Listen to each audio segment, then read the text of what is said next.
কোথায় যাচ্ছ তুমি সেজেগুজে এখন? যাই একটুখানি কি একটুখানি? বাজারে। বাজারে? বাজার সব করা আছে, বাজার কিচ্ছু আনতে হবে না।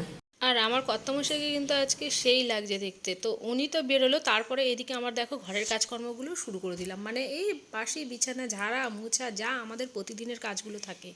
আর এই কাজগুলো আমরা ভালোবেসে করি বলেই হয়তো এত সহজ সরলভাবে প্রতিদিন এক কাজ একভাবে করতে পারি।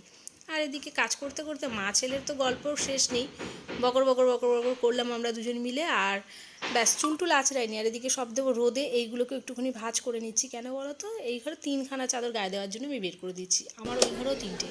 আর এখানটা দেখো আমাদের চুনুমুনুরা ডিম পেড়েছে, এর আগেও পেড়েছিল, তোমাদেরকে দেখানো হয়নি। 5খানা থেকে 2খানা ওরা মনে হয় নিজেরাই নষ্ট করেছে, আর 3টে আছে। তো চলো তোমাদেরকে একটু শেয়ার করলাম। আর জানো এইগুলো যেন বাচ্চা হয়, পে পে পে